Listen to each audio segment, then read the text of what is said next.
To take a line from the Broadway musical Suffs, which is about the birth of the Equal Rights Amendment, progress is possible, not guaranteed. It will only be made if we keep marching on. The fight to ratify the ERA goes on, with over 120 House lawmakers now pressuring President Biden to take action. They want the president to direct the nation's archivist to certify the ratification of the ERA and then publish what would be the 28th Amendment. It's a move that would finally enshrine gender equality in the Constitution. Legal pushback from Republicans seems inevitable, but with a radical anti-democratic administration days away from taking power, isn't it the perfect time for President Biden to take aggressive action? Joining me now is Virginia Congresswoman Jennifer McClellan. Congresswoman, always good to see you. You were in Virginia State Senate when 4 years ago the Commonwealth became the 38th and final state needed to ratify the ERA. Why is it so important that President Biden enshrine the ERA into our Constitution? Well, first of all, it would cement his legacy as a fighter for women's equality, going back to his days in the Senate when he passed the Violence Against Women Act. He's been a champion for reproductive freedom.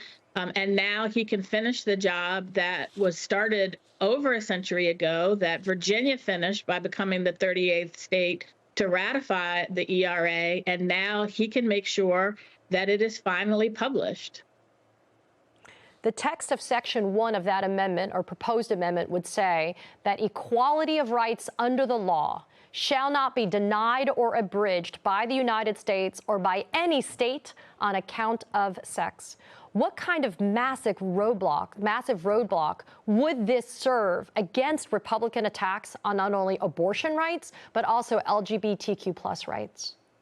Well, first of all, like you said, it would ensure that equality under the law finally applies to women, finally applies to prevent gender discrimination.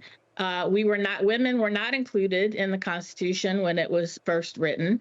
And it is time for us to put it in the sequel by putting the Equal Rights Amendment in the Constitution. It would prohibit laws that, like restrictions on abortion, that only apply to one gender.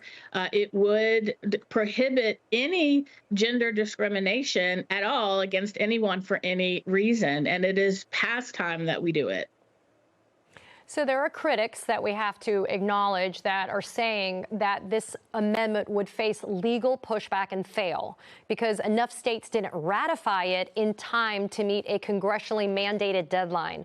But that criticism is based on an Office of Legal Counsel opinion. And people like Senator Kirsten Gillibrand are saying, you know what, it's okay to go ahead and do this, President Biden. Your thoughts on the criticism that is being kind of flung towards you guys trying to get this ERA enshrined?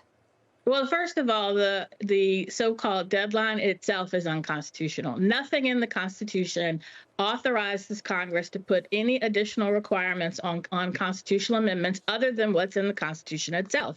And federal law says that once an amendment meets the requirements of the Constitution, which does not include any deadline, it shall be published. The archivist certified the ratifications of Illinois and Nevada after this so-called deadline, and he should also ratify the certification of Virginia. This should have happened 2 years ago under the terms of the Constitution. And just because someone might file a lawsuit, if that were a reason not to publish an amendment, there would be no amendments to the Constitution at all, because all of them have been litigated. So the requirements have been met. The states have done their job. The people have spoken. It is time for the president to cement his legacy and order that the ERA be published as the 28th Amendment. I'm glad, Congresswoman, you bring up the fact that the people have spoken. There's a 2022 Pew Research Center poll.